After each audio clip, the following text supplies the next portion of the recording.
Hey guys, this is Varsha and welcome to VSP classes.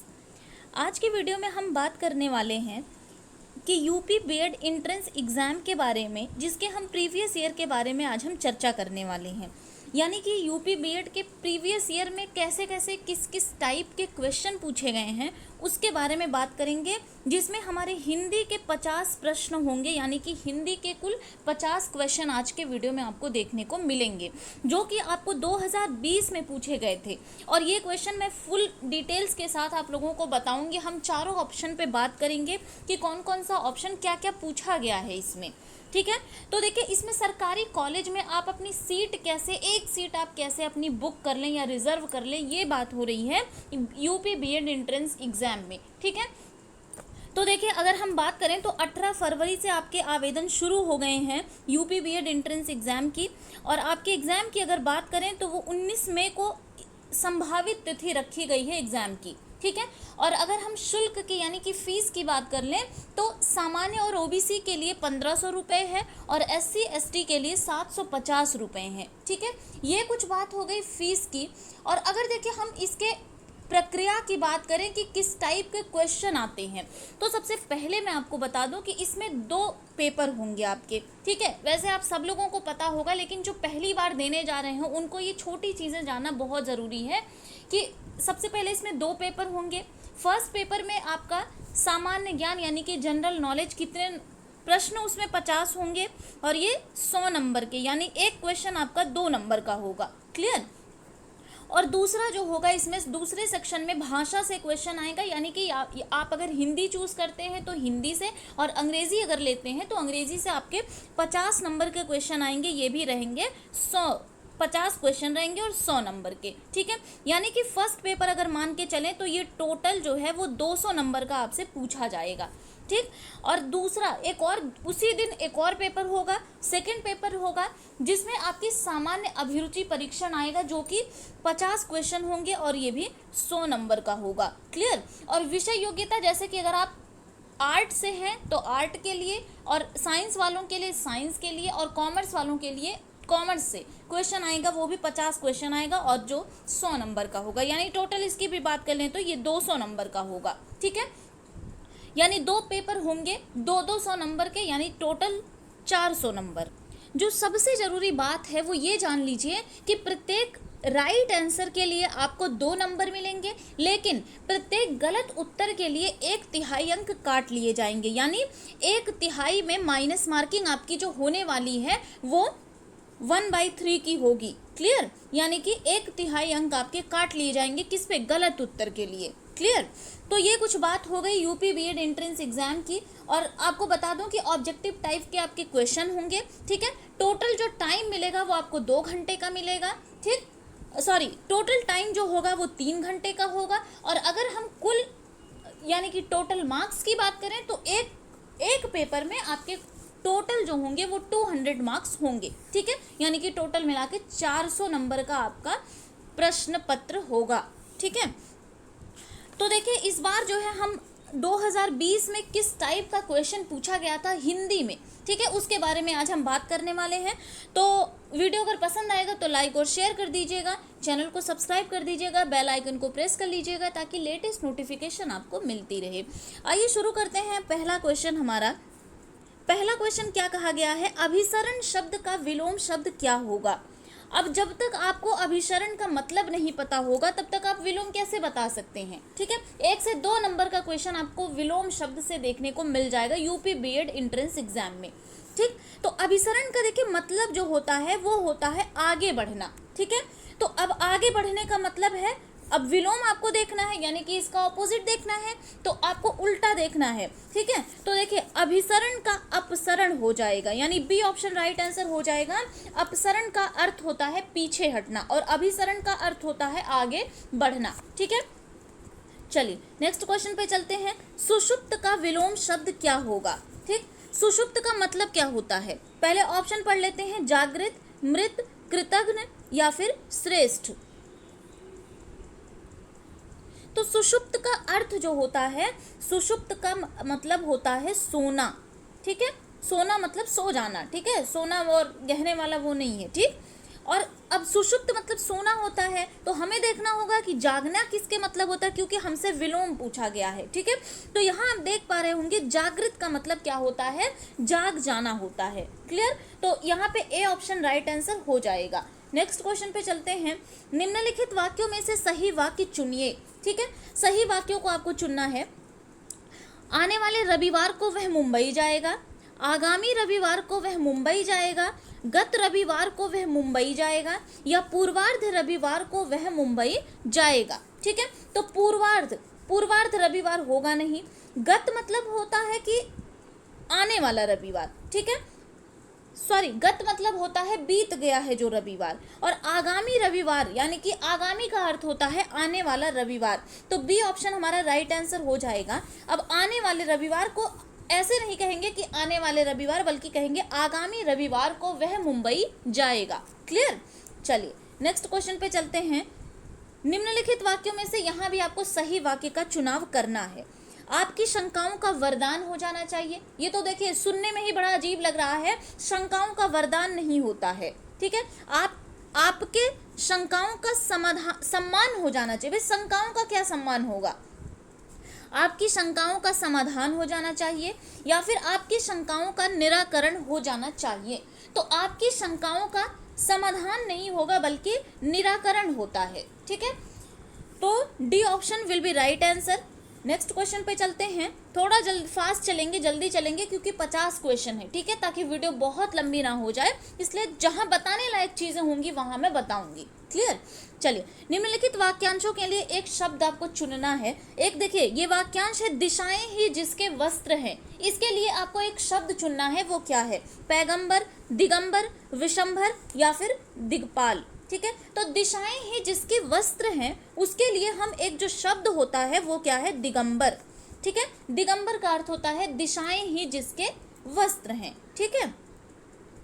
चलिए next question पे चलते हैं। युद्ध की इच्छा रखने वाला, अब एक शब्द आपको बताना है, जो युद्ध की इच्छा रखता है उसको क्या कहते हैं, युयुत्सु, मुमुक्षु, मौक्तिक या बहुश्रुत, ठीक है। तो युद्ध की इच्छा रखने वाले को क्या कहते हैं, युयुत्सु कहते हैं, ठीक है। और जो मोक्ष की इच्छा रखता है उसको हम क्या कहते हैं, मुमुक्षु कहते हैं। क्लियर, चलिए नेक्स्ट क्वेश्चन पे चलते हैं। आमलक का तद्भव शब्द क्या होगा। अब देखिए तत्सम और तद्भव दो शब्द होते हैं। देखिए तत्सम शब्द क्या होते हैं, जो संस्कृत वाले शब्द होते हैं वो तत्सम शब्द होते हैं, ठीक है। और जो हिंदी में आके हिंदी में बदल जाते हैं वो होते हैं तद्भव शब्द। आपको यहाँ पे तद्भव शब्द बताना है। आमलक देखिए एक तत्सम शब्द है, ठीक है। तो यहाँ पे आमलक का क्या तद्भव होगा, आम्र, आंवला, आदर्शिका या फिर आपाक। तो तद्भव का अर्थ होता है हिंदी वाले जो शब्द होते हैं, ठीक है। तो आमलक का तद्भव शब्द आंवला होगा, ठीक। बी ऑप्शन यहाँ पे राइट आंसर हो जाएगा। नेक्स्ट क्वेश्चन पे चलते हैं। तिनका का तत्सम शब्द क्या होगा। अब यहाँ तत्सम यानी कि संस्कृत निष्ठ शब्द को पूछ रहा है। तृण, त्वरित, ताम्र या फिर तिक्त, ठीक है। तो तिनके का जो तत्सम शब्द होगा उसको क्या कहते हैं, तृण। तृण का अर्थ होता है तिनका, ठीक। नेक्स्ट क्वेश्चन पे चलते हैं। विशेषण की विशेषता बताने वाले शब्द क्या कहलाते हैं, क्रिया, विशेष, सर्वनाम या फिर प्रविशेषण, ठीक है। तो देखिए जो विशेषण की विशेषता बतलाता है उसको हम प्रविशेषण कहते हैं, ठीक है। सर्वनाम जो संज्ञा की जगह पे प्रयुक्त होता है, यानी कि सबका नाम, ठीक है। विशेष जिसकी विशेषता बताई जाती है उसको विशेष कहते हैं। क्रिया जिसके द्वारा कोई क्रिया की जाती है, यानी कि जो किया जाता है उसको ही जो करना होता है उसको ही क्रिया कहते हैं, ठीक। चलिए नेक्स्ट क्वेश्चन पे चलते हैं। परिश्रमी शब्द में कौन से विशेषण का बोध होता है। परिश्रमी एक शब्द है, तो आपको 4 विशेषण दे दिया गया है, इनमें से ये कौन सा विशेषण है। परिमाणवाचक, परिमाण में क्या होता है, देखिए नाप तोल होता है, तो नाप तोल परिश्रमी में हो नहीं रहा है। संख्यावाचक, संख्या तो आपको दिख नहीं रही है, यानी ये दोनों गलत हो गया। गुणवाचक और संबंधवाचक, संबंध आपको कहीं दिख नहीं रहा है, यानी कि एक गुण बताया जा रहा है कि ये व्यक्ति यानी कि राम कितना परिश्रमी है, तो एक परिश्रमी एक राम का गुण है ये, ठीक है। तो ये गुणवाचक विशेषण के रूप में आएगा। ऑल राइट, चलिए नेक्स्ट क्वेश्चन पे चलते हैं। मंदिर का पर्यायवाची शब्द क्या है, देवगृह, निर्वाण, परम धाम या फिर परम पद। तो देखिए मंदिर का जो पर्यायवाची शब्द होता है वो होता है देव स्थान, देवगृह, शिवाला, देवालय, ये सारे क्या है, ये मंदिर के पर्यायवाची शब्द हैं। तो यहाँ पे देवगृह जो होगा वो राइट आंसर हो जाएगा। देखिए अगर हम परम धाम की अगर हम बात करें तो परम धाम का अर्थ होता है, यानी कि ये किसका पर्यायवाची है, ये स्वर्ग का पर्यायवाची है, ठीक है। और निर्वाण की अगर हम बात करें तो निर्वाण किसका पर्यायवाची है, मोक्ष, यानी कि इसको निर्वाण प्राप्त हो गया। जब हम गौतम बुद्ध के बारे में पढ़े थे तो हमने निर्वाण के बारे में पढ़ा था, ठीक है। और परम, ठीक है, हाँ, परम धाम स्वर्ग का पर्यायवाची है, क्लियर। तो मंदिर का जो पर्यायवाची है वो है देवगृह। नेक्स्ट क्वेश्चन है, तृष्णा का पर्यायवाची शब्द क्या है। तृष्णा का पर्यायवाची शब्द आपको बताना है कि तृष्णा क्या है। मकरंद, रसिका, लिप्सा, सहचर। तो सबसे पहले आप तृष्णा का अर्थ समझ लीजिए। तृष्णा का अर्थ होता है लालच, लोभ, ठीक है। तो इसका जो राइट आंसर हो जाएगा वो है लिप्सा, क्लियर। लिप्सा, लालसा, कामना, ये सारे क्या हैं, ये तृष्णा के पर्यायवाची शब्द है, ठीक है। और अगर हम मकरंद की बात करें तो ये भ्रमर यानी कि भौरे का पर्यायवाची है, मकरंद, ठीक है। रसिका, रसिका का अर्थ, रसिका किसका पर्यायवाची है, रसिका जीभ का पर्यायवाची है, ठीक। और क्या बच रहा है, सहचर, सहचर का मतलब होता है साथी, सखा, ये इसके पर्यायवाची हैं, क्लियर हो गई बात। चलिए नेक्स्ट क्वेश्चन पे चलते हैं। राजपुत्र में कौन सा समास है। समास मैंने बहुत अच्छे से आपको पढ़ाया हुआ है और एक और वीडियो आने वाली है जिसमें केवल और केवल समास से पूछे जाने वाले मोस्ट इंपॉर्टेंट क्वेश्चन इंक्लूड रहेंगे, ठीक है। तो समास में राजपुत्र में कौन सा समास है, बहुब्रीहि, तत्पुरुष, कर्मधारय या फिर द्विगु। तो देखिए राजपुत्र, राजा का पुत्र, ठीक है। तो यहाँ पे तत्पुरुष समास हो जाएगा, B option will be right answer. Next question पे चलते हैं। सच्चिदानंद शब्द का संधि विच्छेद होगा, सत प्लस चित प्लस आनंद, ठीक है। ये क्या हो गया, सच्चिदानंद का संधि विच्छेद हो गया, ठीक है। चलिए नेक्स्ट क्वेश्चन पे चलते हैं। जुगुप्सा किस रस का स्थायी भाव है, अद्भुत, भयानक, विभत्स या फिर रौद्र। तो जुगुप्सा किसका स्थायी भाव है, तो जुगुप्सा जो है वो विभत्स का स्थायी भाव है, क्लियर। विभत्स का स्थायी भाव जुगुप्सा है, ठीक है।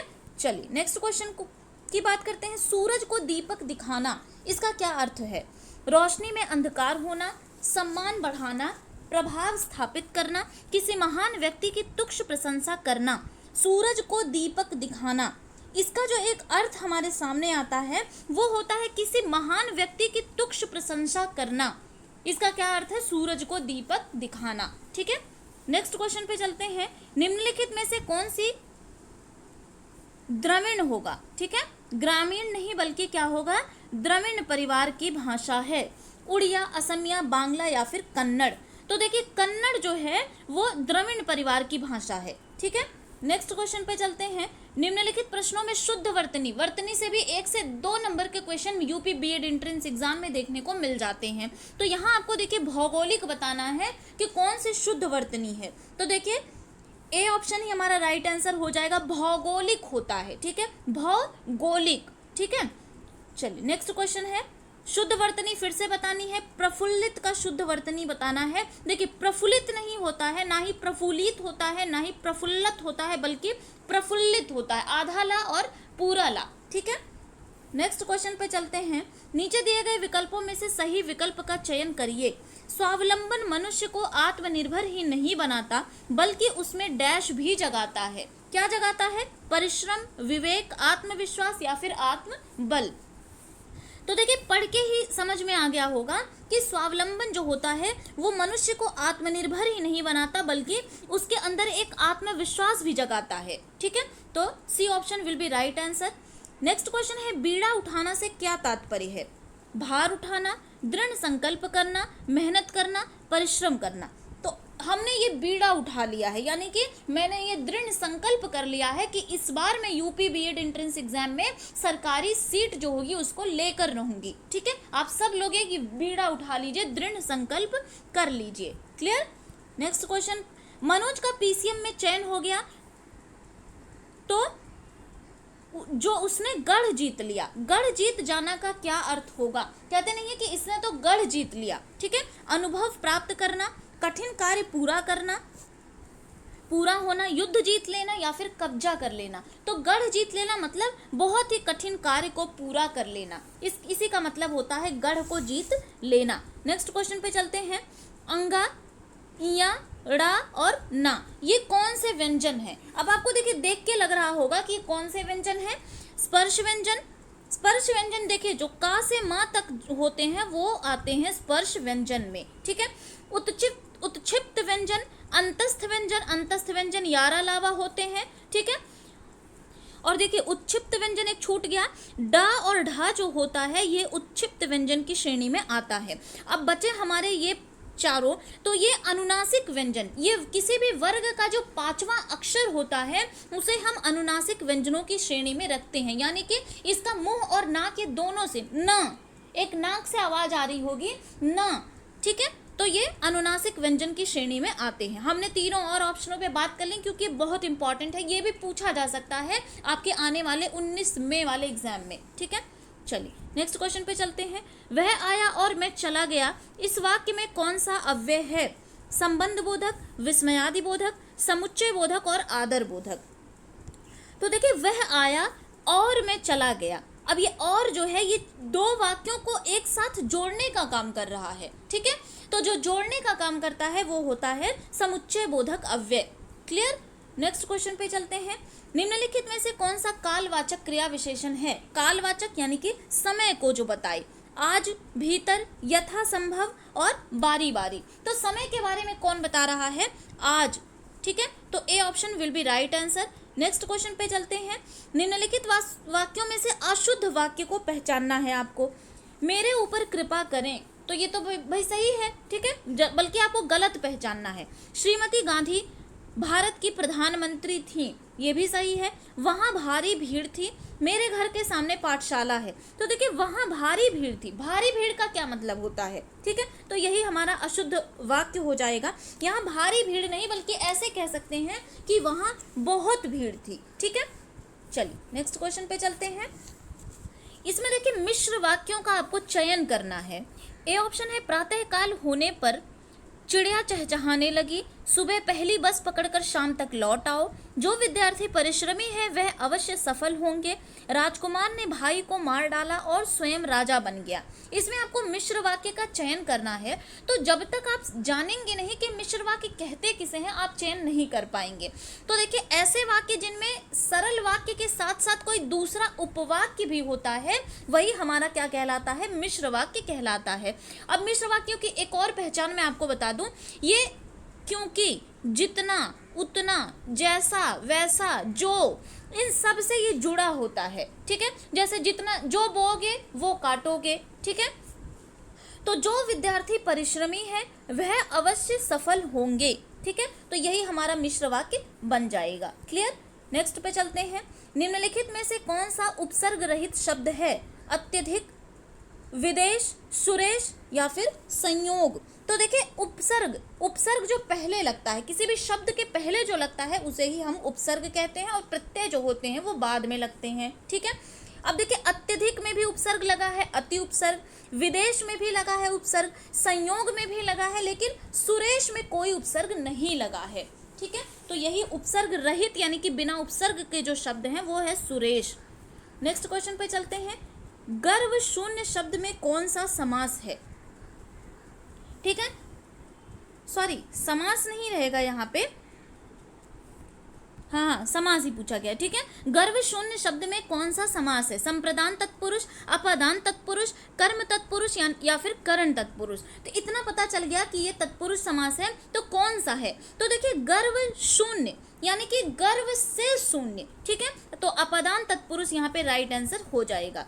नेक्स्ट क्वेश्चन पे चलते हैं। सब्जबाग दिखाना का क्या अर्थ होता है? लालच देकर बहकाना, प्रभाव स्थापित करना, विवेक खो जाना या फिर होश उड़ जाना। तो सब्जबाग दिखाना मतलब कि लालच देकर बहकाना, अपने सब्जबाग को दिखाकर आपको अपने वश में कर लेना, ठीक है। नेक्स्ट क्वेश्चन पे चलते हैं। निम्नलिखित में से कौन सा संधि विच्छेद सही है? प्राणा प्लस याम, ठीक, अनु प्लस दित, अधि प्लस कांच, त्रिपुर प्लस अरि, ठीक है। तो राइट आंसर डी ऑप्शन हो जाएगा, त्रिपुर प्लस आरि बराबर त्रिपुरारी, ठीक है। चलिए नेक्स्ट क्वेश्चन की बात करते हैं। पंचानन में कौन सा समास है? कर्मधारय, द्विगु, तत्पुरुष और या फिर बहुब्रीहि। तो देखिए ये किसी तीसरे की ओर संकेत कर रहा है पंचानन, यानी कि ये बहुब्रीहि समास है। नेक्स्ट क्वेश्चन पे चलते हैं। 3-13 करना का क्या अर्थ है? पृथकता की बात करना, जैसे को तैसा, पूरी तरह फट जाना या फिर गुस्सा करना। तो 3-13 करना मतलब पृथकता की बात करना। नेक्स्ट क्वेश्चन की बात करते हैं। हंसुए के ब्याह में खुरपे का गीत, इस कहावत का क्या अर्थ है? शादी में गीत गाना, असंगत बातें करना, जश्न मनाना या फिर निचले स्तर की बातें करना। तो देखिए हंसुए के ब्याह में खुरपे का गीत जो होता है इसका अर्थ होता है असंगत बातें करना। ठीक है। Next question. देव्यर्पण का संधि विच्छेद होगा, क्या होगा? देव प्लस अर्पण, दे प्लस अर्पण, देव्य प्लस पड़ या फिर देवी प्लस अर्पण। तो यहाँ जो राइट आंसर हो जाएगा वो होगा देवी प्लस अर्पण, यानी D option will be right answer. Next question. पुस्तकीय शब्द में प्रत्यय बताइए। अभी हमने बताया कि उपसर्ग पहले लगता है, प्रत्यय बाद में लगता है। ठीक है। तो पुस्तकीय में ई प्रत्यय लगा है, लेकिन ध्यान दीजिएगा ई मत लगा दीजिएगा। ठीक है। ई नहीं बल्कि ई प्रत्यय लगा है। ठीक। Next question. स्वतंत्रता सबको प्यारी होती है, वाक्य के रेखांकित शब्द का संज्ञा भेद क्या है? अब रेखांकित कौन सी है? स्वतंत्रता है। जातिवाचक संज्ञा, गुणवाचक संज्ञा, भाववाचक संज्ञा या फिर इनमें से कोई नहीं। तो देखिए स्वतंत्रता एक भाव है। ठीक है। तो भाववाचक संज्ञा यहाँ पे हो जाएगी। Next question. मुझे किस प्रकार का सर्वनाम है? उत्तम पुरुष, मध्यम पुरुष, अन्य पुरुष या फिर इनमें से कोई नहीं। ठीक है। तो मुझे किस प्रकार का सर्वनाम है? तो देखिए यहाँ पे मुझे जो होगा वो उत्तम पुरुष सर्वनाम हो जाएगा। अब उत्तम पुरुष सर्वनाम होते क्या हैं? देखिए ऐसे सर्वनाम जहाँ पे वक्ता यानी कि जो बोलने वाला होता है वो खुद को प्रकट करे, यानी स्वयं को प्रकट करे। जैसे मैं अपने बारे में अगर कोई बात करूं तो वहां पे उत्तम पुरुषवाचक सर्वनाम हो जाएगा। तो इसके अंतर्गत कौन आता है? मैं, हम, ठीक है, या फिर मुझे, ठीक, हमारा, ये सारा क्या हो जाएगा? ये उत्तम पुरुष के अंतर्गत आएगा। नेक्स्ट क्वेश्चन पे चलते हैं। अभ्यास का विशेषण रूप क्या होगा? तो अभ्यास का जो विशेषण रूप होगा वो हो गया अभ्यासी। ठीक है। नेक्स्ट क्वेश्चन पे चलते हैं। मूल अकर्मक धातुओं के साथ प्रत्यय जोड़कर बनाई गई क्रिया धातु में क्या कहलाती है? अकर्मक धातु, संयुक्त क्रिया, साधित सकर्मक धातु या फिर समस्त धातु। तो यहाँ पे सी ऑप्शन राइट आंसर हो जाएगा, साधित सकर्मक धातु। नेक्स्ट क्वेश्चन है। प्रेम वाटिका किसकी काव्य कृति है? देखिए रचना और रचनाकारों से भी question UP BEd entrance exam में जरूर पूछा जाता है। तो प्रेम वाटिका किसकी काव्य कृति है? तो ये है रसखान की। प्रेम वाटिका रसखान ने लिखी थी। नेक्स्ट क्वेश्चन पे चलते हैं। कौन सा शब्द अली शब्द का अनेकार्थी नहीं है? नहीं पूछा गया है, ध्यान दीजिएगा। ठीक है। अली मीन्स क्या होता है? अली मीन्स होता है, यहाँ अली का क्या अर्थ है? सखी, ठीक है, सहेली। तो यहाँ उसका अनेकार्थी शब्द कौन सा नहीं है ये बताना है। तो देखिए रूपसी जो होता है उसका अनेकार्थी शब्द नहीं है। ठीक है। नेक्स्ट क्वेश्चन पे चलते हैं।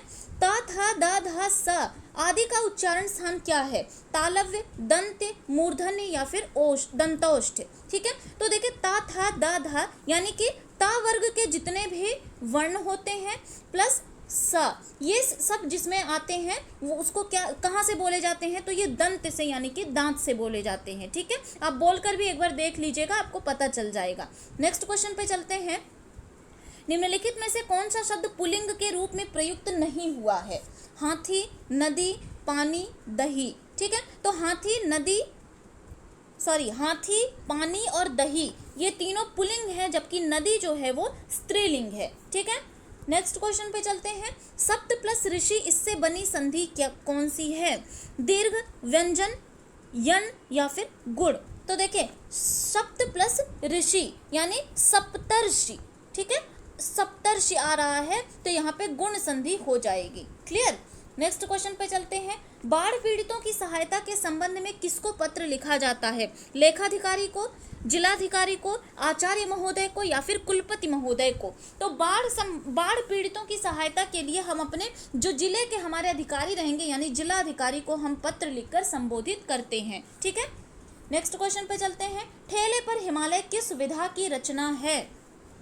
निबंध, उपन्यास, कहानी और यात्रा वृत्त। तो ठेले पर हिमालय जो है वो यात्रा वृत्त है, ठीक। और ये किसकी रचना है? तो देखिए, ठेले पर हिमालय बहुत ही प्रसिद्ध रचना है और बहुत ही प्रसिद्ध रचनाकार हैं जो हैं धर्मवीर भारती। बहुत इंपॉर्टेंट है, आप याद कर लीजिएगा, ये भी आपके 2021 एग्जाम में पूछ सकता है, क्योंकि रचनाएं 2 से 3 या कभी कभी 4 से 5 भी पूछ ली जाती हैं, ठीक है।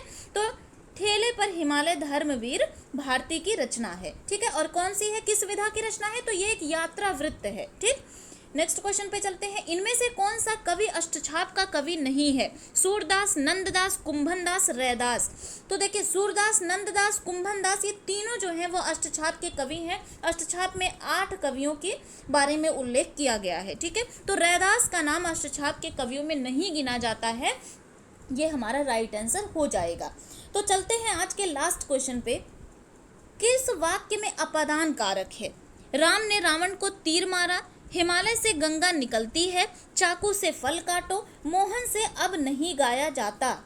अब देखिए, अपादान कारक में होता क्या है कि एक वस्तु का जब दूसरी वस्तु से या चीज से जब अलगाव दिखाया जाता है तो वहां अपादान कारक होता है। तो राम ने रावण को तीर से मारा, ठीक है, ये तो कुछ बात सही नहीं हुई। हिमालय से गंगा निकलती है, तो देखिए हिमालय से जो गंगा हो रही है वो अलग हो रही है, यानी कि यहाँ पे अलगाव हो रहा है, तो यही हमारा राइट आंसर हो जाएगा। चाकू से फल काटो, ये भी नहीं है। मोहन से अब नहीं गाया जाता, ये भी नहीं है, ठीक है। तो ये देखिए, कुछ प्रीवियस ईयर के क्वेश्चन पेपर को हमने डिस्कस किया, जिसमें आपकी 50 नंबर की जो हिंदी पूछी गई थी। तो आप देख पा रहे होंगे कि पेपर का लेवल किस तरीके का है, कि कहाँ से कितना क्वेश्चन पूछा जा रहा है, ठीक है। नेक्स्ट वीडियो में मैं और भी प्रीवियस ईयर क्वेश्चन पे डिस्कस करने वाली हूँ। तो अगर आपने चैनल को सब्सक्राइब नहीं किया है तो कर लीजिए, ताकि आपको ऐसे ही वीडियोस की लेटेस्ट नोटिफिकेशन मिलती रहे। और हाँ, अगर वीडियो पसंद आया होगा तो लाइक और शेयर कर दीजिएगा। Thank you.